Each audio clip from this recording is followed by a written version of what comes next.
Yes Moriya. ठीक है। तो गाइस, ये फाइनली बल्ब हम क्यों स्टार्ट है कर रहे इसमें? हैं। क्या? Why is the bulb here? ऐसे ही आइडियाज का, दिमाग की बत्ती जलाने को। दिमाग की बत्ती जलाने के लिए। ठीक है। तो ये वैदिक पाराशरी ज्योतिष है। ठीक है, जो हम लोग जीतेंगे सीखेंगे। ठीक है। बेसिकली देयर 3 टाइप ऑफ ज्योतिष सेक्शन। अरे रवि आ गया। चलो अच्छा है। अच्छा Nirav, one thing you have to tell us कि जो है वो बाय हार्ट कौन सा करना है, वो मैं तो, तुझे करना बोलना पड़ेगा। जो हाँ लॉजिक लगाना है वो तुझे बोलना पड़ेगा कि इधर लॉजिक लगाना है, ये बाय हाँ हार्ट करना है, इसमें कुछ हाँ लॉजिक नहीं है। हाँ हाँ, मैं ठीक? बता दूंगा। हाँ। चलो ठीक है। लेट्स स्टार्ट बेटा। मेरा इंट्रोडक्शन की जरूरत है नहीं, तो मैं, ये सारी चीजें रहेगी इसके अंदर में। ठीक है, तो लेट्स स्टार्ट बेटा।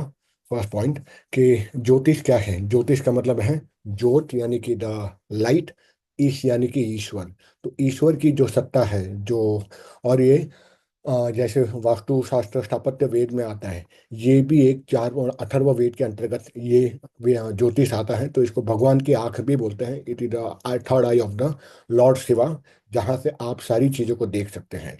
तो एक्चुअली देखा जाए तो एक ही, चलो करिश्मा भी आ गई। ज्योतिष तो एक्चुअली देखा जाए कैटेगरी वाइज एक ही ज्योतिष है, वो है पाराशरी ज्योतिष। उसको बेस बनाकर आगे बहुत सारे अलग अलग उसके फॉर्मेशन बने। तो who invented astrology, that is the Rishi Parashar, जो हम सीखेंगे वह पाराशरी ज्योतिष। और आगे जाके विद्वानों ने उसको और 3 पार्ट में डिवाइड किया वैदिक ज्योतिष को। पहला आता है सिद्धांत, फिर यानी प्रिंसिपल फंडामेंटल्स में एक होता है मैथमेटिक्स वाला और कैलकुलेशन, और तीसरा आता है समीटा इन होरा। तो सिद्धांत शास्त्र है, ये मैथ्स एंड कैलकुलेशन करने के लिए होता है। ठीक है। पर वो हमारे काम का इतना नहीं है। संहिता होता है फॉरकास्ट करने के लिए, वेदर का फॉरकास्ट करने के लिए भी किया जाता है। देयर मैनी वे, खाली ज्योतिष से नहीं है, आप स्वर से भी देख सकते हो, आप निमित शास्त्र से भी फॉरकास्ट कर सकते हो, पर एक संहिता शास्त्र भी है। और तीसरा आता है हौरा शास्त्र। हौरा से हॉरोस्कोप बना, जो ग्रीक वर्ड आया हौरा से हॉरोस्कोप। तो हम जो सीखेंगे हौरा, वही है वैदिक ज्योतिष का छठवां जो लेग है, जिसको हम कहते हैं हौरा शास्त्र। और हौरा से ही हौरा आता है। एक्चुअली कहते हैं 7 ग्रह रहते हैं और सातों ग्रह के हौरा आते रहते हैं। फिर आगे जाके 2 ग्रह भी आ गए, राहु और केतु, और उसके भी हौरा बनने लगे। तो जो हमारे नाम हैं, मंडे ट्यूसडे वेनेसडे सोमवार मंगल, स्टार्टिंग विद द संडे। तो पहला हौरा जो आता है, हौरा के वहाँ 2 शब्द आता है। हौरा को बोलते हैं अहोरात्र। संस्कृत में अहोरात्र मतलब कि पूरा दिन, 24 आवर को मिला के, दिन और रात को मिला के अहोरात्र बोलते हैं। और एक होता है हौरा, जो ये भी कहते हैं, जिसको 1 घंटा भी बोलते हैं हौरा को। तो हर घंटे में एक हौरा आता है एक ग्रह का। और जो ग्रह पहला आता है, सूर्योदय से हम गिनते हैं यहाँ पर। हमारा जो पंचांग है, चाहे उत्तर का हो या दक्षिण का हो। दैट्स ओके ना, मैं थोड़ा प्योर हिंदी बोल रहा हूँ क्योंकि टीचर ही ऐसा मिला है मेरे को, एकदम प्योर हिंदी बोलता है। ठीक है। तो हौरा शास्त्र इसलिए पहला दिन जब आएगा रविवार के दिन, तो इसलिए संडे बना उन लोगों ने, मतलब रवि का हौरा बना। उसके बाद अगला दिन जब आया, तो उस दिन सोम यानी कि चंद्रमा का पहला हौरा, सूर्योदय से 1 घंटे तक। यानी सूर्योदय अगर मान लो बॉम्बे में 6:03 पर है, तो 6:03 से लेकर 7:03 तक एक हौरा आता है। और जिस दिन हम जो गिनते हैं, यानी चंद्रवार सोमवार, तो उस दिन पहला होता है चंद्रमा का आएगा, इसलिए नामकरण चंद्रवार रखा या सोमवार रखा। तो इस तरह से होरा आता है, और हम इसलिए होरा शास्त्र को हम पढ़ेंगे। तो होरा शास्त्र को और भी ज्यादा विद्वानों ने जानने के लिए 2 पार्ट में उसको भी डिवाइड किया। एक है पाराशरी और एक है जैमिनी ऋषि। जैमिनी ऋषि भगवान वेद व्यास के शिष्य रहे, जो भी बहुत बड़े विद्वान रहे वैदिक शास्त्र के, वैदिक एस्ट्रोलॉजी के। हम करेंगे पाराशरी। जैसे मैंने ऑलरेडी बताया, astrology the eye to see the future, but again terms and condition, we can't change anyone destiny, because all depends on person own free will and the remedy he और she apply to. तो इसमें आपके पास लोग ऐसे आएंगे जो बोलेंगे कि ये करने से मैं करोड़पति बन जाऊंगा। किसी की डेस्टिनी हम चेंज कभी नहीं कर सकते, हम उसके कर्मों पे काम करवा सकते हैं। और आगे जाके ये भी आता है, लाल किताब भी आता है रेमेडीज के लिए, पर वो इसमें हम नहीं सीखेंगे। ठीक है। तो 9 ग्रह रहते हैं, हम जानते हैं सब लोग। सूर्य चंद्र मंगल बुध गुरु शुक्र और शनि, वही राहु। नीरव, एक मिनट नीरव। ये लाल किताब के बारे में जरा सा बोलना, हाँ, why it is called Lal Kitab? We are Lal not studying it. हाँ हाँ, we are not And follow. who has written this Lal Kitab? Kitab means somebody has written this book, हाँ, right? वो किसी विद्वान ने, तो दो चीजें हैं जो रेमेडीज पे बहुत काम करती हैं। एक तो है रावण संहिता। बहुत सारे एस्ट्रोलॉजी की रेमेडी आपको रावण संहिता में से भी मिलेगा, लेकिन आज रावण संहिता असली मिल नहीं रही है जो लंकेश ने लिखा था। और दूसरा होता है लाल किताब। उसका जहाँ तक मुझे नॉलेज है, इतना उसका कौन एग्जैक्टली है प्रणेता, that even I don't know. तो उसके कोर्सेज भी नीरव, आपको। सम मुस्लिम आई थिंक ऑथर है उसका, नहीं और एंड ट्रांसलेटेड मुझे बाय भी ऐसा सम है। श्रीमाली। नहीं नहीं नहीं नहीं नहीं, अरे इट इज लाल सम किताब बहुत। प्रेत, कोई तो प्रेत आत्मा है जिसने, this is what I have heard, some अच्छा प्रेत आत्मा है हु हैज नरेटेड, लाइक ब्रह्म, ब्रह्म राक्षस होता है, अच्छा अच्छा नॉलेजेबल, अच्छा। Already know, has a lot of knowledge. Okay ऐसा एक प्रेत आत्मा है who has narrated all this things. Okay. एक लाल किताब का क्या है, कैसा है, and he is given remedies accordingly. Okay. That's why everybody doesn't follow this kind of this thing. लाल किताब सब लोग नहीं फॉलो करते। लाल किताब का एक दो वास्तु की रेमेडी बताऊंगा लैंड सेलिंग में, हाँ। एस्ट्रोलॉजी से कनेक्टेड, तो तेरे को मजा आएगा उसमें। मतलब बहुत सिंपल है, जो मुझे मिला है अलग अलग लोगों से, उषा से भी मिला है, पिंकी से भी मिला है। तो we have the seven. Nirav, हाँ। I will ask Ravi one second. Ravi, you know about Lal Kitab? Ravi, unmute करो भाई। रवि है या गया? रवि, नहीं नहीं, Ravi is there. Ravi there, but may be उसका बंद है माइक। ठीक है। ठीक है, we will ask him later. Hello. हाँ हेलो। हाँ, hello. Yes Ravi, yes Ravi. हाँ रवि। हाँ, लाल किताब के बारे में मैंने सुना था, हाँ। लेकिन हम्म। उसके बारे में ज्यादा जानकारी नहीं है। और मैं फॉलो नहीं करता लाल किताब को। अच्छा अच्छा। वो बहुत ही मंत्र तंत्र उसमें आता है लाल किताब के अंदर में, इसलिए हम्म। बहुत रिचुअलिस्टिक No, होता I है। think मेरा वो है ना, हम लोग South Indians, we don't know only about Lal Kitab, ये अभी अभी मालूम पड़ रहा है। नहीं, नहीं। लेकिन साउथ वाले लोग इतना उसको नहीं मानते लाल किताब, वी हाँ डोंट नो व्हाट इज लाल किताब। हाँ, नो उसमें सब रेमेडीज दिए हैं उसमें रावण संहिता के अंदर में। ठीक है, और कुछ कुछ चीजें बहुत ही जबरदस्त है, पर वो डीपर कैलकुलेशन है जहाँ मैं समझ, क्योंकि कुछ कुछ चीजें मुझे सूत्र मिले लाल किताब के, जो मैंने अपनी दूसरी बुक में लिखी है। वो वाला बुक नहीं जो आप लोग को दिया है। तो हम सब जानते हैं कि राहु एंड केतु आदर छाया, वो एक शैडो प्लैनेट है। It is not considered complete planet, फिर भी उसका असर उतना ही रहता है। ठीक है। ठीक है, फिर भी उसका असर इतना ही रहता है। और दो और पद्धति हैं, जो वो आते हैं केपी, कृष्ण मूर्ति पद्धति बोलते हैं, जो यूज करते हैं नक्षत्र के आधार पे प्रेडिक्शन, यानी एकदम माइक्रो प्रेडिक्शन अगर आपको करना है, you can go for the नक्षत्र विज्ञान। ठीक है, केपी पद्धति जिसको बोलते हैं, कृष्ण मूर्ति पद्धति। और उसके बाद एक और आता है, वो है BNN, भृगु नंदन नाड़ी, BNN।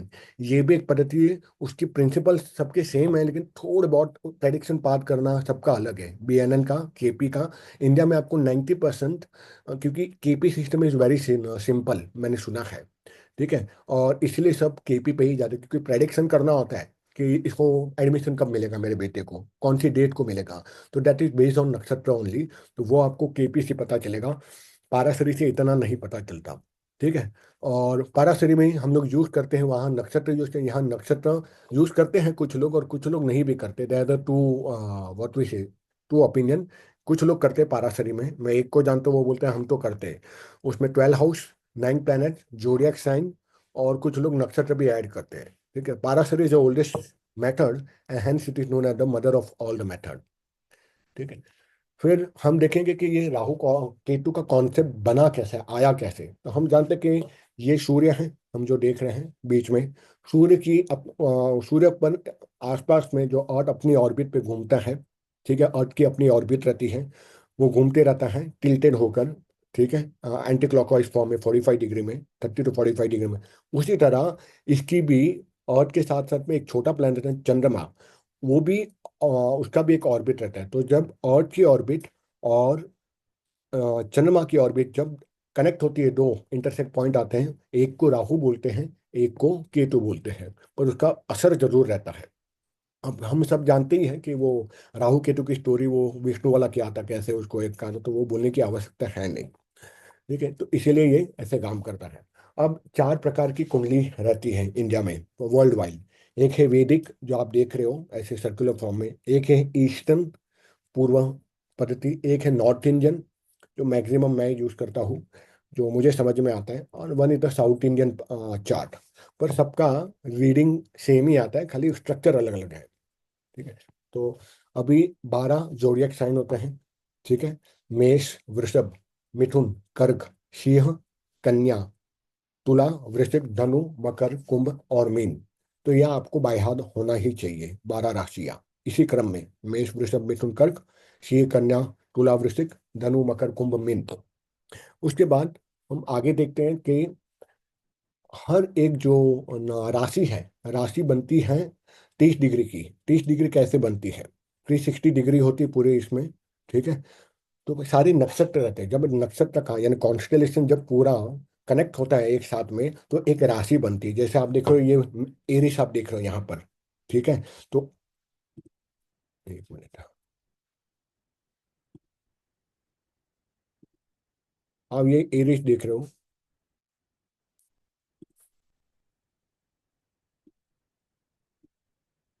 ठीक है, एरीज दिख रहे हो, तो वो एक नक्षत्र का पूरा गुच्छा है। और वो जब बनता है स्पेसिफिक डायरेक्शन में, तो उसको एक राशि बोलते हैं। और राशि होती है 30 डिग्री की। टोटल 12 राशि होती है, तो 12 × 30 आप करोगे तो 360 का पूरा एक वर्तुल बन जाएगा। ठीक है, तो राशि कैसे बनती है? जब ईस्ट डायरेक्शन में, यानी लग्न में, जिसको लग्न भाव कहते हैं, क्योंकि दो अलग अलग चीजें, एक है लग्न, एक है राशि। ठीक है, तो when ever one rashi come into the east direction that make the lagna in the first house, then it move in a clockwise into the other house and other rashis. ठीक है, ठीक है, ठीक है। तो बहुत सिंपल है, इसमें ज़्यादा, हाँ, खाली खाली खाली, तो ज़्यादा इसमें आपको दिमाग लगाने की जरूरत नहीं है। बस ये जानना है कि ये 30 डिग्री का एक बनता है। ठीक है, तो ये रिपीट हो गया है अभी। ये क्यों ये चार्ट मैंने बनाया है? क्योंकि क्या एक मिनट, एक मिनट, हेलो हेलो, थोड़ा स्लो रे। नहीं, मैं क्या बोल रहा है नाउ, लग्न इम्पोर्टेंट है मैं इसमें या राशि इम्पोर्टेंट? बहुत है इम्पोर्टेंट, बहुत है इम्पोर्टेंट। ठीक है, आता हूँ मैं, उस पर भी आता हूँ, उस पर भी आता हूँ। नहीं, तू वापस बोल, वो क्या बोला लग्न और राशि के बारे में कुछ तो बोला, तू बहुत स्पीड में बोला। हाँ, कि दो चीजें होती है, एक होती है लग्न और एक होता है हम्म। राशि। जब किसी, हम्म। यहाँ पर बताता हूँ, जब कोई व्यक्ति जन्म लेता है, जैसे ये पॉइंट है चाइल्ड बर्थ, यहाँ पर इस पृथ्वी पर, इस कोने पर एक बच्चे का जन्म हुआ, तो उस समय इस डायरेक्शन में नक्षत्र का पुंज ईस्ट में। बन के एक राशि तैयार हुई। तो वो राशि कौन सी थी? वो जो एक राशि वहां पे आई, वो लग्न कहलाएगी, लग्न। ठीक है, अभी मान लो कि यहाँ पे आती है, मैं एक और बताता हूँ आपको।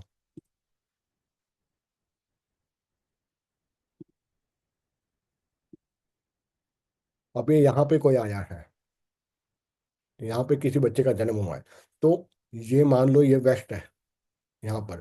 ठीक है, या नॉर्थ ही गिन लो। ठीक है, तो इस तरफ ईस्ट में जो भी राशि उस टाइम पे, उस समय पे आई होगी प्रकृति ने, उसके कर्मों के अनुसार, तो वो उसका लग्न माना जाएगा। ये उसका लग्न माना जाएगा। इस डायरेक्शन में जब जन्म लिया, तो वो लग्न है, सिंपल। ठीक है, तो बहुत सिंपल है। और राशि क्या होती है? चंद्रमा जिस राशि में रहता है, जिस कॉन्स्टलेशन में रहता है, उसको राशि बोलते हैं, जोडिएक साइन जिसको हम कहते हैं ना। तो बोथ आर डिफरेंट। ठीक है, फिर क्या हुआ इसको? ठीक है, ठीक है, अभी मैंने बताया कि हम कैसे मानते हैं कि 30 डिग्री का एक राशि बनता है, और अपने ही एक्सिस पे रिवॉल्व होता है एंटी क्लॉकवाइज फॉर्म में, 30 to 45 डिग्री के टिल्ट में। तो वो जब घूमते रहते हैं, तो 12 राशि भी उसके आसपास में घूमती रहती है, और भी घूम रहा है तो 12 राशि भी घूम रही है। ठीक है, और इसलिए 360 डिग्री का एक जोन हम मानते हैं, 12 राशि होती है। तो when you divide 360 divide by 12, we will get 30 degree. तो एक राशि हो गई 30 डिग्री की। जन्म कुंडली में हम सारी राशियों को काउंटिंग केवल एंटी क्लॉकवाइज करते हैं, moving in the from right to left, क्योंकि हमारा अर्थ भी वैसे ही घूमता है अपने ऑर्बिट के ऊपर में। ठीक है, अब लग्न क्या है मैंने बता दिया है। जब एक घंटे में 24 घंटे में हर बार अलग अलग लग्न आता है, कॉन्स्टलेशन आता है पूर्व दिशा की तरफ। जब अर्थ घूमते रहता है और किसी बच्चे का जन्म होता है, तो इस डायरेक्शन में स्काई में आप देखोगे, तो आपको एक राशि दिखेगी। आज भी ऑर्बिट अगर आप बाइनोक्यूलर लोगे और वहां रखोगे रिकॉर्डिंग में, तो आपको पूरा एक दिखेगा कि एक कॉन्स्टलेशन, नक्षत्र का पुंज वहां बन रहा था।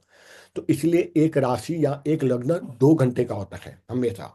24 घंटे हैं और 12 राशि होते हैं, तो when you divide 24 hour by 12 राशि, तो एक राशि 2 घंटे तक ही रहती है। उससे ज्यादा नहीं रहती। ठीक है, राशि भी बोल सकते हो, लग्न भी बोल सकते हो। तो 12 राशि multiply by 2 hours, that come the 24 hour. मैंने ये बता दिया था लग्न क्या है। ठीक है, अब हम बात करते हैं कुंडली का निर्माण कैसे होता है, how we make the astro birth chart, जैसे मैंने बताया था। ठीक है, कि एक मिनट था, क्या याद ये,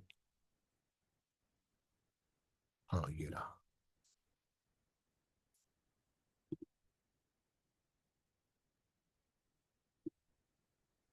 जब भी मान लो ये सूर्य है और ये पृथ्वी है, ठीक है। अब यहाँ पर किसी बच्चे ने जन्म लिया तो पूर्व दिशा में, मान लो यहाँ पे पूर्व दिशा में सूर्य की पोजीशनिंग थी जब उस बच्चे ने जन्म लिया, तो फर्स्ट हाउस में सन आ जाएगा। उसी तरह से सेकेंड हाउस में जब हम देखा यहाँ कोई प्लेनेट नहीं था, तो वहां पे हम सिर्फ 2 लिखेंगे, लेकिन कोई प्लेनेट नहीं था उस टाइम पे जब बच्चे ने जन्म लिया। उसी तरह जब जन्म लिया तीसरे भाव में, वहां पर कौन था उस टाइम पे, सैटर्न बैठा था उस टाइम जोन में, तो 3 नंबर हमने लिखा। तो हम इसी तरह क्लॉकवाइज लिखेंगे, 1 2 3 4 पूरी तरह क्लॉकवाइज। और फिर हम देखेंगे पोजिशनिंग कैसी थी ब्रह्मांड में। तो वहां 3 नंबर राशि में शनि बैठे थे, 4 में कोई नहीं था, 5 में कोई नहीं था, 6 में कोई नहीं था, 7 में चंद्रमा था। अब 7 है तुला राशि। ठीक है, तो उसकी तुला राशि बाद में बताता हूँ। और 8 में कोई राशि नहीं थी। 9 नंबर राशि में जुपिटर थे, 10 में कोई नहीं, 11 में कोई नहीं, और 12 में बुध और मर्क्यूरी था। तो वो उस टाइम पे जब ब्रह्मांड में, जब यूनिवर्स में हम देखते हैं, जब जन्म लिया, तो मार्केशन किया जाता है कि 1 2 3 4 5 6 7 8 9 10 11 12। और फिर देखते हैं कि 12 बॉक्सेस हैं एस्ट्रोलॉजी के, उसमें से कौन से बॉक्सेस में कौन से टाइम पे कौन सा प्लेनेट वहां था, उसको हमने पोजीशनिंग दी थी। बहुत सिंपल है। यहाँ तक समझ आ रहा है कि मैं बहुत टेक्निकल जा रहा हूँ? नहीं, clear.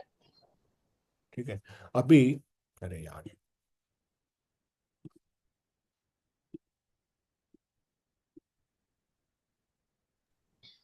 But Nirav, this what you showed was how to make kundli according to the birth time, right? Yes birth time, yes according, ત્યારે જન્મ લીધેલો ત્યારે બધા 12 हाउसेस में कया प्लेनेट क्या आता, Hmm. देखना है।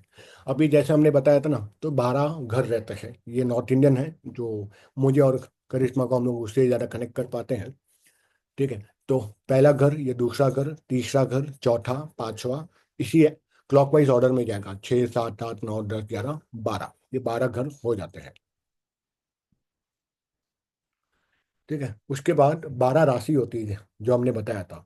तो मेष राशि, अगर यहाँ पर मेष राशि लिखा है, उस दिन मैंने आई थिंक रेणुका तुमको बताया था कि अगर यहाँ पर मेष राशि लिखा, यस।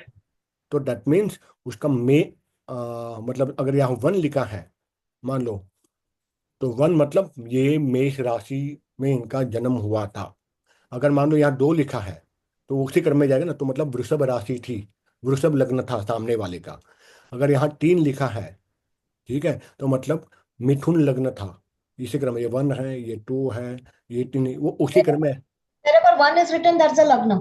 दैट इज द लग्न, जो पहला घर आएगा वो लग्न ही होगा। वहां पे कौन सा नंबरिंग होगा ना, वो ही आपका लग्न माना जाएगा। It is that simple. समझ में आए बिना? ठीक है, तो ये हमको देखते हैं मेष, वृषभ, मिथुन, कर्क, सिंह, कन्या, तुला, वृश्चिक, धनु, मकर, कुंभ और मीन। जो जहां पर जिसकी प्लेसमेंट होगी वही हमारा लग्न माना जाएगा। ठीक है, और जहां पर चंद्रमा की प्लेसमेंट होगी ना, वो हमारा राशि मानी जाएगी। बताता हूँ, अब जैसे हम राशि, हमने देख लिया 12 राशि है, और 12 राशि के ये भी रहते हैं, जैसे 1 नंबर राशि और 8 नंबर राशि। मैं वापस जाता हूँ पीछे, ये देखो ये थे ना, सॉरी, 1 2 3 4 कर्क, सिंह, कन्या, इसे ऑर्डर में आप जाओगे। ठीक है, तो अगर पहला है 1 और 8, जहाँ 1 लिखा होगा किसी भी बॉक्स के अंदर में, मतलब वो मंगल का, उसका गवर्निंग प्लेनेट मंगल है उस बॉक्स, उस घर के अंदर में, उस हाउस के अंदर में।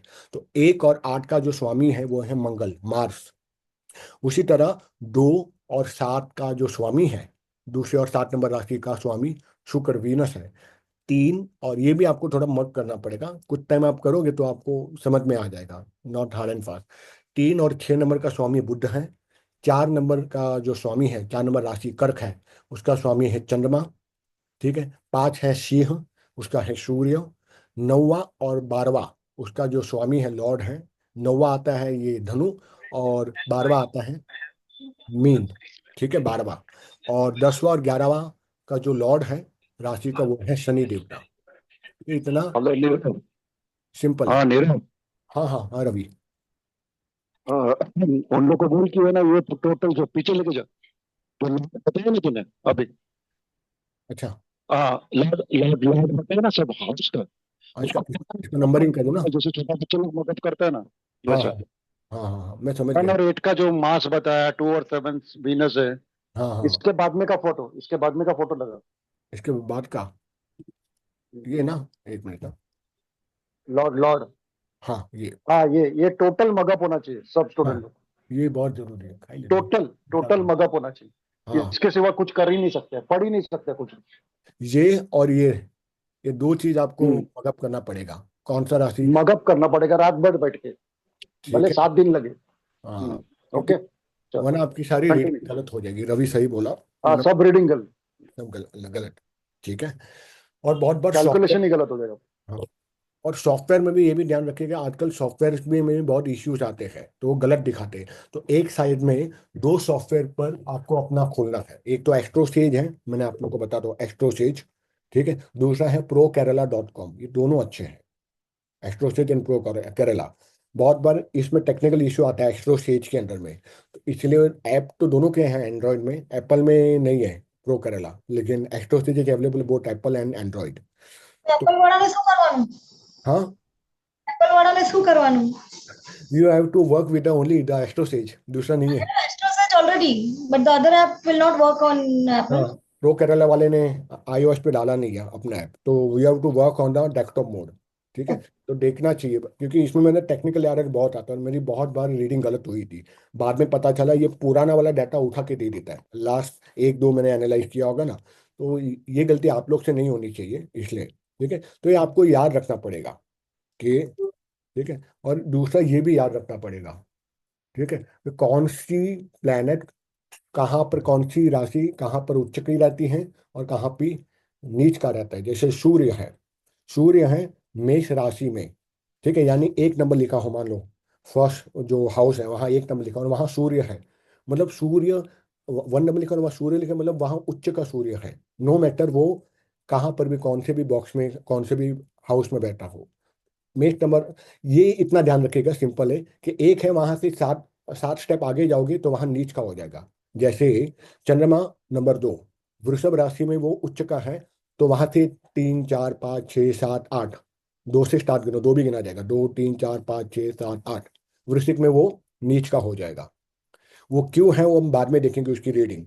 मंगल जो है मकर राशि में उच्च का रहता है, कर्क में नीच का बन जाता है। नीच का उसको क्या बोलते हैं आप लोग इंग्लिश में? डेबिलेशन बोलते हैं ना शायद, तो कि मुझे इतना इंग्लिश इसमें समझ नहीं आता। और बुध है कन्या राशि में उच्च का है, मीन में। ये आपको दो ही चार्ट आपको मगअप करने पड़ेंगे, बाकी बहुत सिंपल है वैदिक पाराशरी। कन्या 6 राशि में उच्च का, और मीन 12 नंबर राशि में नीच का है।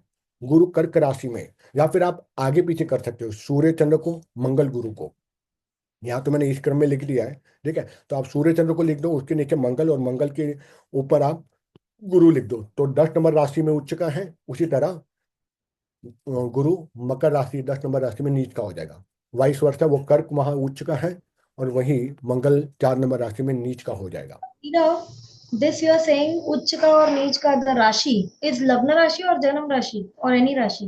राशि, ओनली राशि, देर इज नथिंग लग्न राशि और जन्म राशि। ठीक। उसी तरह शनि है, क्योंकि सूर्य और शनि दोनों बाप बेटे, और दोनों आपस में बहुत गहरे दुश्मन हैं। तो वहां से आप एक नंबर से 7 बार चलो, 1 2 3 4 5 6 7, तो क्या आ गया? तुला। तो तुला में जहाँ ये नीच का है सूर्य, वहीं पे शनि तुला में उच्च का हो जाता है। और वाइस वर्षा, जहाँ सूर्य मेष राशि में उच्च का होता है, वहाँ शनि मेष राशि में नीच का हो जाता है। राहु है, राहु को स्पेशल प्रिविलेज दिया गया है, मिथुन और वृषभ, ये 2 राशि में उच्च का हो जाता है राहु। और इसी तरह वृश्चिक और धनु में 8 और 9 नंबर में वो नीच का होता है। और उल्टा फिर केतु उच्च का होता है, जो जिसमें नीच का रहता है राहु में, 8 नंबर और 9 नंबर में उच्च का, और 2 और 3 नंबर यानी वृषभ और मिथुन लग्न में नीच का। मतलब इतना समझ लो कि अगर कहीं पे 2 नंबर लिखा है और वहां पे राहु आ गया है, तो दैट मीन राहु उच्च का है उसका। कौन सा हाउस है ये हम अपने को बाद में देख रहे हैं, लेकिन राहु उच्च का है, इतना है। समझ में आ रहा है? ये खाली 2 ही चार्ट आपको मगअप करना है, बाकी बहुत सिंपल है। बाकी उसके कुछ प्रिंसिपल्स हैं, फॉर्मूलास हैं, जैसे जैसे प्रैक्टिस करोगे ना वैसे वैसे आपको अपने आप याद होने लगेगा। ठीक है, मगर ये 2 चार्ट आपको याद करना पड़ेगा नेक्स्ट टाइम जब हम आए। ठीक है, वो पिछला चार्ट दिखा दे, 1 मिनट। पिछला चार्ट दिखा दे। ये वाला। हाँ, पीछे, नहीं पीछे वाला। और पीछे हाँ वाला। मुझे हम्म, नहीं, आगे। और अच्छा ये वाला कौन सा? ये वाला। नहीं रे, खाली वो उच्च और नीच का। अच्छा अच्छा, ऊंच और नीच का।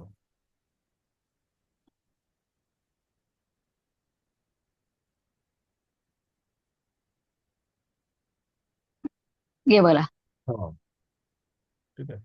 अरे तो पूरा ही चला गया है। अरे कोई नहीं, तो क्या तुमको क्या करना है ना, इस क्रम में मत लिखो। यू राइट सूर्य एंड हाँ। चंद्र, उस तरह मंगल और गुरु लिखो। तो हम्म। जहाँ वो उच्च का है वहाँ उसका ऑपोजिट में अगले राशि में वो नीच का हो जाएगा, तो आपको जल्दी से याद रहेगा। समझ में आ रहे हो? इस क्रम में याद रखो कि भूल जाओगे, अरे यार वो शनि किस में उच्च में था, आपको याद नहीं आएगा। ठीक है, हर 7 नंबर राशि से जहाँ पहला उच्च का है वहां से 7 नंबर राशि में आगे जाके वो नीच का हो जाता है। सिंपल है। आप बुद्ध से गिनो, 6 7 8 9 10 11 12, मीन राशि में नीच का हो गया। ठीक है, तो दैट सिंपल। अभी हाउसेस हैं कुंडली में। पहला जो है उसको यहाँ से हम तन देखते हैं, तनु भाव भी बोलते हैं, तन भाव भी बोलते हैं। यहाँ से हम ब्रेन देखते हैं, हम डिटेल में करेंगे पर अभी खाली ऊपर ऊपर से, क्योंकि एक एक के ऊपर करेंगे तो आराम से 1 घंटा जाएगा, बहुत सारी चीजें एक ही हाउस से दिखा जा सकता है। पर अभी इतना समझो, यहाँ से तुम्हारा पूरा बॉडी है, ये 12 भाव। लेकिन मेजर अगर पर्सनैलिटी जानने की सीखे तो आप पहले बॉक्स में कौन सा नंबर लिखा है और कौन सा ग्रह बैठा है। ठीक है, तो यहाँ से टन जान सकते हैं। और दूसरा भाव है कुटुंब भाव, जो धन लिखा है ना, धन, वो है उसको कुटुंब भाव भी बोलते हैं और धन भाव भी बोलते हैं, क्योंकि यहाँ से हम सामने वाले का कुटुंब, उसका फैमिली को जान सकते हैं और वो पैसा कितना कमाएगा। साथ साथ में second house is also seen for the communication, तो ये communication is also seen for the second house. First house से आप अपने आप को जान सकते हो, अपने फिजिकल बॉडी को जान सकते हो, बड़े बड़े पापा को भी आप जान सकते हो, आपके बड़े पापा, आपके फादर के बड़े बड़े भाई, ताया बोलते कुछ लोग या ताऊ बोलते, that can be seen from the first house. फिर तीसरा हाउस पराक्रम का बोलते हैं, आप कितना मेहनत करोगे, स्ट्रगल करोगे, पराक्रम कितना करोगे, एक्शन कितना लोगे, द लोअर जोन ग्राफोलॉजी में हम बोले तो वो आपको थर्ड हाउस से पता चलता है। थर्ड हाउस में हम भ्राता, भ्राता यानी भाई को बोलते हैं, सिबलिंग्स जो एक ही माँ से पेट से निकले हुए हैं, वो है। पर यहाँ पे छोटा भाई बहन, जबकि उसके एग्जैक्टली 180 डिग्री में जहाँ आई लिखा है ना 11th हाउस में, ठीक है, वहां से आप बड़े भाई बहन को जान सकते हो। यहाँ से पराक्रम भाव से आप छोटे भाई बहन, उनकी वाइफ और उनके बच्चे, वहीं से 11th हाउस जहाँ आई लिखा है वहां से बड़े भाई बहन, उनके उनकी वाइफ और उनकी फैमिली के बारे में आप जान सकते हो। फिर जहाँ पराक्रम भाव आया उससे आप पड़ोसी के बारे में भी जान सकते हो, कि अगर यहाँ पर कौन सी प्लानिटरी सिस्टम लिखी है थर्ड हाउस में जहाँ पराक्रम लिखा है, आपका नेबर कैसा होगा, आपके नेबर, आपके सोशल नेटवर्क्स कैसे होंगे, ये थर्ड हाउस से पता चलता है। आपको घर के आसपास का माहौल कैसा रहेगा, एकदम चिड़चिड़ापन होगा, शमशान होगी, गार्डन होगा, ये भी आपको यहाँ से थर्ड हाउस से पता चलेगा। फोर्थ हाउस से हम ये सुख का स्थान माना जाता है, और माता का और भवन का, और वास्तु भी हम यहीं से देखते हैं रोज, वो मतलब आया नैना इंटू द वास्तु। तो वास्तु किसी का देखना है कितना अच्छा है बुरा, फोर्थ हाउस बता देगा। और सुख का स्थान है तो सुख कौन सा, फिजिकल नहीं, सुख का स्थान मेंटल, द मेंटल जो आपको पीस है ना, वो फोर्थ हाउस से दिखेगा, तो माँ भी दिखेगी। ठीक है, क्योंकि यहाँ माँ है तो इसलिए ऑपोजिट में सामने आप 10th हाउस में देखोगे यहाँ पे कर्म है, पिता, तो ये घर है, वो आपका ऑपोजिट आपकी प्रोफेशनल लाइफ है, 10th हाउस। ठीक है, यहाँ से भवन भी दिखता है। यहाँ पे बहुत सारी चीजें आप देख सकते हो फोर्थ हाउस के अंदर में भी। ठीक है, पर अभी थोड़ा थोड़ा बता रहा हूँ। पांचवा है संतान भाव, संतान भाव भी है, नॉलेज का भाव भी बताया गया है, यहाँ नॉलेज भी देखा जाएगा। अगर हम स्कूलिंग की बात करें तो सेकंड हाउस से आप स्कूल की एजुकेशन देख सकते हैं, जहाँ धन लिखा है ना, दैट इज सेकंड हाउस, वहां से आप स्कूल की एजुकेशन जान सकते हो कि कितना पढ़ा होगा, क्या दोष रहे होंगे इसके स्कूल के। ये जो फिफ्थ हाउस है, ये लव मैरिज भी यहाँ से देखा जाता है, प्रणय का भी ये स्थान है। प्रणय मतलब प्रेम। तो लव, लव अफेयर्स, आपकी लवर्स, आपकी शादी के बाद आपका बेटा या बेटी संतान, आपका पढ़ाई लिखाई और आपका कॉलेज की लाइफ और कॉलेज के फ्रेंड्स, ये आपको फिफ्थ हाउस से पता चलेगा। फिर अगला आता है रोग, ऋण और शत्रु, और रिपु भी बोलते हैं शत्रु को। रोग, ऋण और रिपु भी बोलते हैं। तो आप बोलोगे रिपु क्या था, नीरव ने बताया, रिपु मतलब शत्रु। ठीक है, तो यहाँ पे आप ऋण है मतलब आप लोन डेब्ट क्लियर होगा कि नहीं होगा ये देख सकते हो। रोग है तो मतलब आप रिपु है तो मतलब रिपु को शत्रु भी बोलते हैं। तो आपके शत्रु राइवल कैसे रहेंगे, आपके ऊपर हावी रहेंगे या आप उसके ऊपर हावी रहोगे, ये दिखता है। रोग आपको कहाँ कैसे जानोगे, यहाँ से पता चलता है। एक और बात, फिफ्थ हाउस से आप कॉम्पिटिशन जान सकते हो, competition, interview from the fifth house. ठीक है, इंटरव्यू और कंपटीशन में आप कितना सक्सेस होगे कि नहीं होगे, वो सिक्स हाउस से जो ऋण शत्रु लिखे ना, वो आपको सिक्स हाउस से पता चलेगा। ठीक है, उसके बाद हम आते हैं सेवेंथ हाउस में, जो बोलता है पति और पत्नी का भाव है। ये यहाँ से हम पैसिव इनकम भी देखते हैं, यहाँ बिजनेस भी देखते हैं, बिजनेस पार्टनर को भी देखते हैं, आपके लाइफ पार्टनर को भी देखते हैं। ठीक है, और यहाँ पे आप पैसा कैसे कमाओगे शादी के बाद, या आपका पार्टनर कैसा होगा, उसका पूरा behaviour you can narrate very well from the seventh house. कई बार लड़कियां आती है आजकल कि बताओ मेरा पति कैसा होगा, अगर मैं नेगेटिव रीडिंग देता हूँ तो उनको बहुत बुरा लगता है कि ये तो साला रंजीत है, खूंखार है एकदम। ठीक है, तो यहाँ से आप बता सकते हो कि लाइफ पार्टनर कैसा रहेगा, इवन बिजनेस पार्टनर भी, नॉट ओनली लाइफ पार्टनर। ठीक है, उसके बाद आठवां भाव जो मृत्यु का भाव है। ठीक है, ये ऑकल्ट साइंस यहाँ से देखते हैं, ऑकल्ट साइंस। एज, आयुष्य, आयुष्य का निर्धारण कर जब हम करते हैं कितनी एज होगी उसकी, ये यहाँ से पता चलेगा। मृत्यु यहाँ से पता चलेगा। आपका ससुराल, ससुराल यहाँ से पता चलेगा एट हाउस से। आप कितने सीक्रेटिव हो, कितने ट्रांसपेरेंट हो, क्योंकि ये सीक्रेटिव जोन है एट हाउस जो मृत्यु का स्थान है। तो if you have been very secret तो यहाँ पे ऐसे प्लानिटरी की पोजीशनिंग आ जाएगी तो समझ में आ जाएगा। In fact love affair can also be seen from the eight house. ठीक है, अगर शादी, क्योंकि अगर आप इसको देखो, कहाँ गया यार,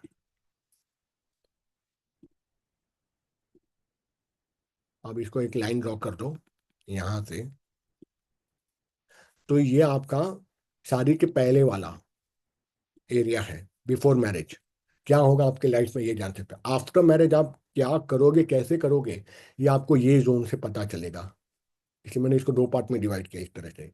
ठीक है, यहाँ से धन से ना आंख भी दिखती है, आइस,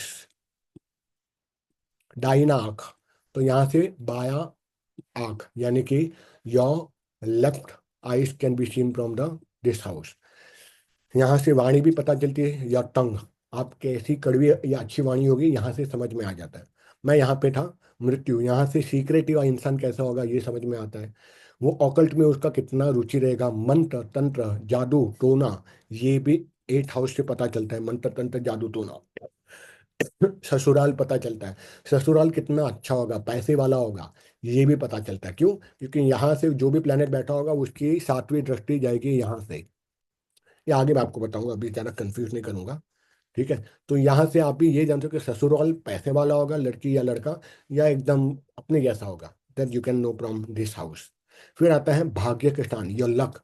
हम बोलते हैं मेरे भाग्य में क्या लिखा है, पैसा लिखा है कि नहीं लिखा है, और ये बिल्कुल क्लियर है। आप चाहे कितने भी मोटिवेशनल स्पीकर बोल दे, आपके भाग्य में अगर नहीं लिखा है, वो D2 कुंडली में आता है, हौरा कुंडली D2, जब हम देखेंगे कि अगर भाग्य में लिखा है, आप कितना भी ट्राई कर लो, शिवाय की ईश्वरी कृपा हो या आपके स्पिरिचुअल गुरु इतने स्ट्रांग हो ना, तो ही आप पैसा कमा सकते हो आउट ऑफ द ब्लू जाके, दैट इज वेरी रेयर।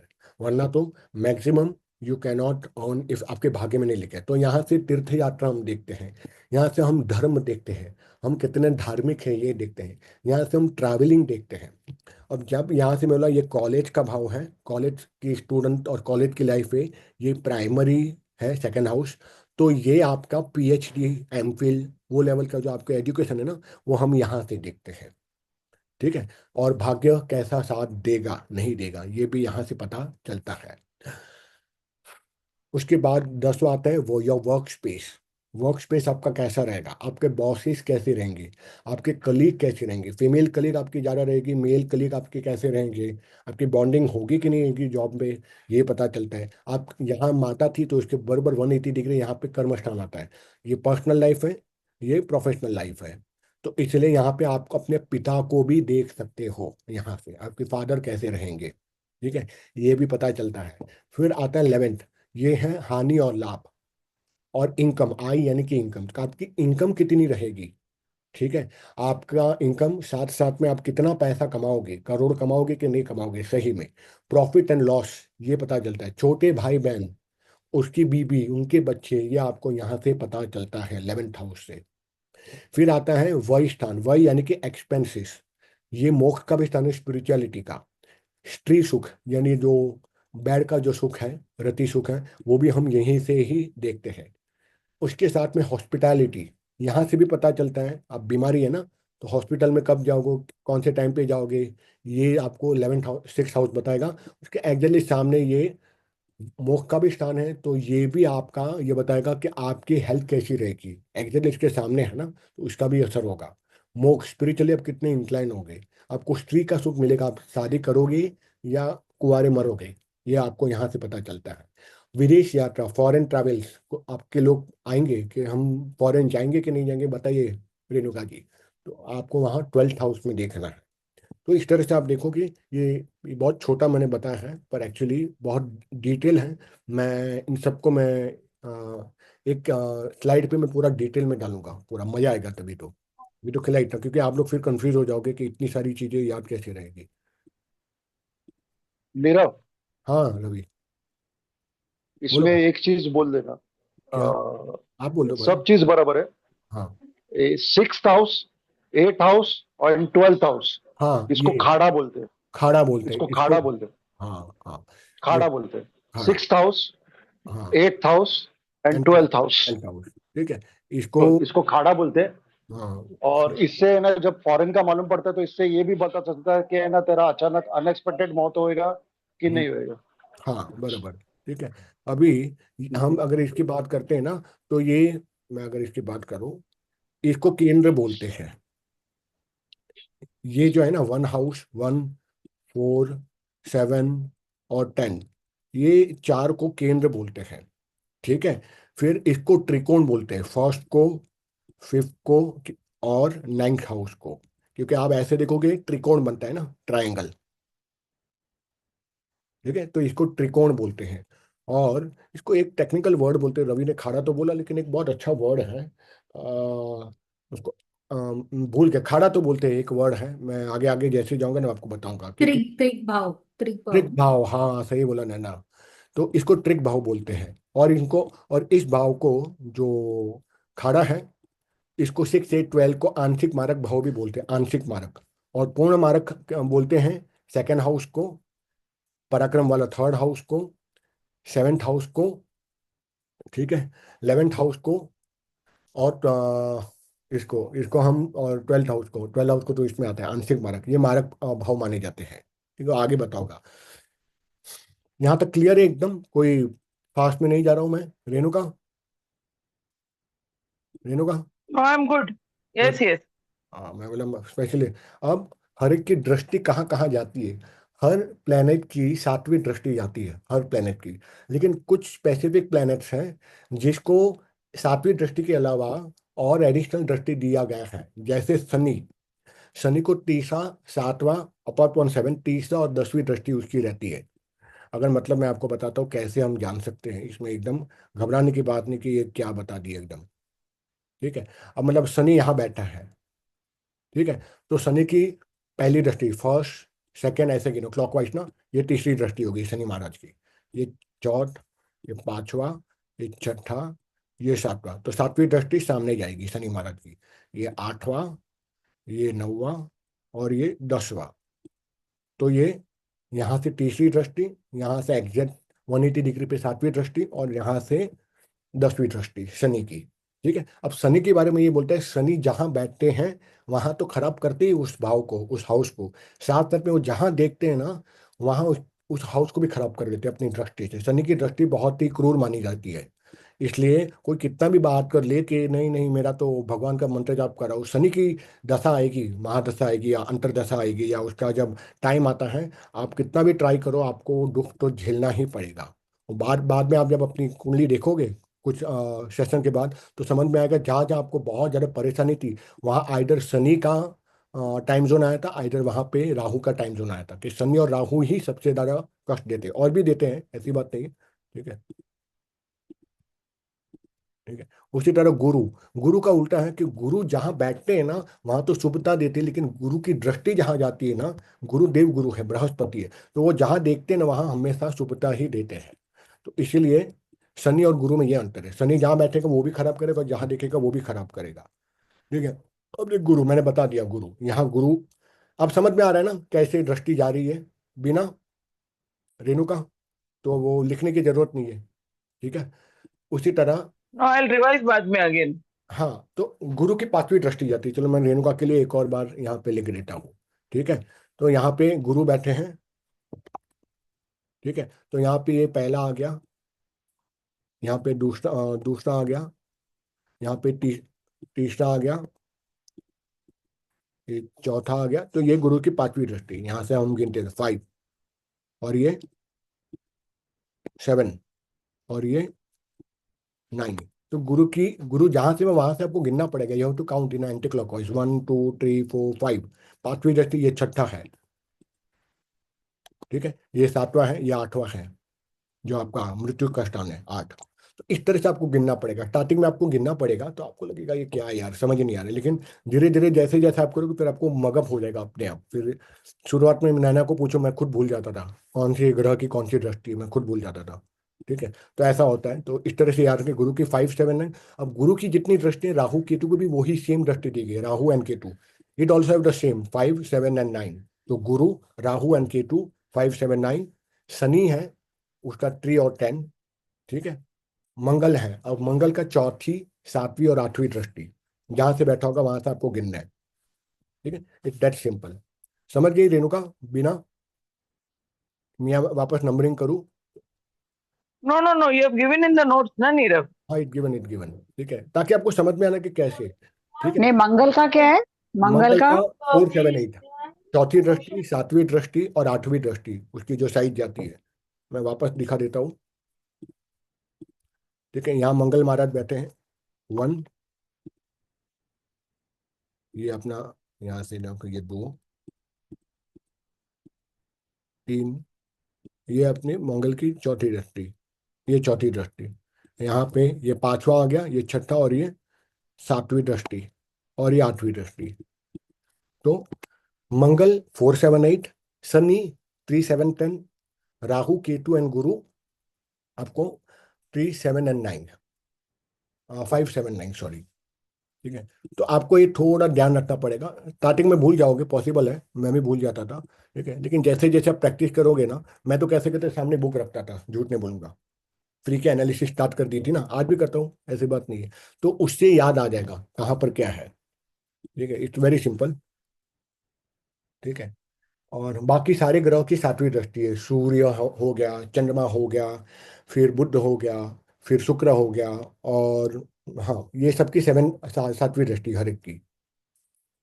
ठीक है। अभी कुछ सूत्र हैं, आपको थोड़े मगअप करो या आपको थोड़ा बताना जरूरी है। ठीक है। जब भी कोई ग्रह, जब भी कोई प्लैनेट उच्च का या नीच का होगा ना, तो वो अच्छा या बुरा फल देगा। मान लो 1 नंबर लिखा हुआ सूर्य लिखा है, तो सूर्य फर्स्ट हाउस में है, तो वो बहुत अच्छा फल देगा उसको, जब उसकी टाइम जोन आएगी, जिसको हम कहते हैं महादशा या अंतरदशा। ठीक है। अगर वो सूर्य नीच का है, यानी मान लो फर्स्ट बॉक्स में, फर्स्ट हाउस में लिखा है 7, और वहां पे सूर्य लिखा है, मतलब सूर्य नीच का है। तो मतलब जब सूर्य की दशा आएगी, नीच तो ऑलरेडी है ही, क्योंकि 7 नंबर लिखा है फर्स्ट हाउस में, और सूर्य है, तो जब उसके टाइम आएगा तो वो बुरा फल ही देगा। स्वग्रही ग्रह हमेशा शुभ फल देता है, जैसे कुंडली में स्वग्रही मतलब जहाँ पे 1 लिखा है और वहां पे मंगल लिखा है, किसी भी हाउस में, मैं आपको दिखाता हूँ स्वग्रही किसको बोलते हैं, क्योंकि ये कॉन्सेप्ट ऐसा ना, शायद आप लोग को टाइम लगेगा। अब मान लो यहाँ पे, ठीक है, यहाँ पे सूर्य है, तो सूर्य यहाँ उच्च भी है ना, उच्च भी है, और यहाँ पे 5 नंबर लिखा है, तब भी सूर्य स्वग्रही माना। स्वग्रही यानी खुद के घर में बहुत पावरफुल है। हम अपने घर पे बिंदास रहते हैं ना, राजा रहते हैं, वैसे यहाँ पे 4 नंबर लिखा है। ठीक है, 4 नंबर है, और यहाँ पे चंद्रमा है। तो चंद्रमा यहाँ पे उच्चगत हो गया, और साथ ही साथ ये स्वग्रही है, अपने ही घर में बैठा है। मतलब कहीं पर भी 4 नंबर लिखा हो और वहाँ पे चंद्रमा बैठा हो, तो चंद्रमा स्वग्रही है, अपने घर में बैठा है, तो वो बहुत पावरफुल है, इट इज वेरी पावरफुल। ठीक है, 2 नंबर लिखा है यहाँ पे, और यहाँ पे राहु बैठ गया है, तो राहु यहाँ पे स्ट्रांग है, स्वग्रही है, स्ट्रांग हो चुका है। मतलब इतना है। फिर अगर मान लो 3 और 6 लिखा है, 3 और 6 का स्वामी कौन है, हमने देखा था, वो 3 और 6 का स्वामी है मर्क्यूरी। तो यहाँ 3 लिखा है और यहाँ पे बुध आ गया है। तो दैट मीन्स बुध यहाँ स्वग्रही है, और जहां वो स्वग्रही होगा ना, उस हाउस को वो बहुत ही ज्यादा पावरफुल बना देता है। That simple. समझ में आ रहा है बिना, नैना? क्योंकि आप लोग कुछ बोल नहीं रहे, तो मुझे स्वग्रही कॉन्सेप्ट समझ में आ रहा है? नहीं? ये कॉन्सेप्ट रिपीट कर दे नीरव। हाँ हाँ, ठीक है, एक काम करता हूँ मैं ना, वो पीछे की इसमें जाता हूँ। यार पसीना छूटा ही, मतलब बुखार निकल रहा है अभी, अब अच्छा लग रहा है मेरे को। नेक्स्ट। ठीक है, अब मान लो कि यहाँ पे लिखा है, 2 नंबर लिखा है, नंबर 2। और यहाँ पे 2 और 7 का स्वामी कौन था, हमने देखा था 2 और 7 का स्वामी, नोट चेक करो। शुक्र। शुक्र। शुक्र। हाँ, वीनस। तो यहाँ पे अगर वीनस लिखा है, तो वीनस स्ट्रांग हो चुका है, अपने ही घर में बैठा है। यहाँ पे मान लो 3 या 6 लिखा है, और उसमें मर्क्यूरी लिखा है, बुध लिखा है, मतलब बुध अपने ही घर में बैठा है, ही इज वेरी पावरफुल। कहीं पर भी ऐसा कोई ठेका नहीं है। यहाँ 5 नंबर लिखा है, यहाँ पे सन लिखा है, या 1 लिखा है, ठीक है, सन है। ठीक है, तो सन यहाँ पे स्ट्रांग है, अपने स्वग्रही बोलेंगे, अपने घर में एकदम स्ट्रांग है। ये आपको कहाँ कहाँ से मिलेगा ये सारी चीजें? लग्न में राशि में મળશે ને बेसिक। हाँ, वो मैंने आपको आगे दिखाया था ना। 1 मिनट, हाँ, कोई कुछ लिख रहा है ना, कैसा नहीं, जम नहीं रहा है मेरे को। बैकग्राउंड साउंड किधर है वो म्यूट कर। हाँ। अभी ये देखो, आपको कैसे पता चलेगा, वो मैंने जो पीछे नोट्स बताई थी ना, ये करो, ये वाला 1 और 8 नंबर का स्वामी मंगल। यानी कहीं पर भी 1 लिखा होगा या 8 लिखा होगा किसी हाउस में, और हम मंगल लिखा तो मंगल स्वग्रही हो गया। कहीं पर 2 और 7 लिखा है किसी भी हाउस के अंदर, और वहाँ शुक्र बैठा है, तो शुक्र स्वग्रही हो गया, अपने घर में पावरफुल। 3 और 6 नंबर लिखा है किसी भी हाउस में, और वहां पे बुध लिखा है, मर्क्यूरी। चंद्रमा 4 नंबर में स्ट्रांग रहता है, बस वैसा है। 5 नंबर सूर्य का है, 9 है और 12 है, उसका स्वामी गुरु है। ठीक है, 10 और 11 है, वो शनि है। समझ में आ रहा है? बहुत सिंपल है। तो वो अपने घर में पावरफुल हो जाता है। अब टेररिस्ट जाता है, तो टेररिस्ट बाहर जाएगा तो डरेगा, लेकिन अपने पाकिस्तान में आ जाएगा तो बहुत खुश रहेगा ना, उसको डर नहीं रहेगा, क्योंकि अब वो स्वग्रही हो गया, खुद के घर पे आ गया पाकिस्तान में। तो इन दैट वे आपको देखना है कि कौन सा प्लेनेट कहाँ पर प्लेसमेंट है। स्वग्रही होगा तो बहुत अच्छा फल देगा आपको हमेशा। ओ, रुको। ठीक है, तो कुंडली में कहाँ पर भी होगा ना, वो अच्छा ही फल देगा। ठीक है, स्वग्रही मतलब अपने घर में बैठा है, शुभ फल देगा। जब जब जिस राशि में उच्च का होगा, उसके 7वें राशि में वो नीच का होगा, वो मैंने आपको बता दिया है।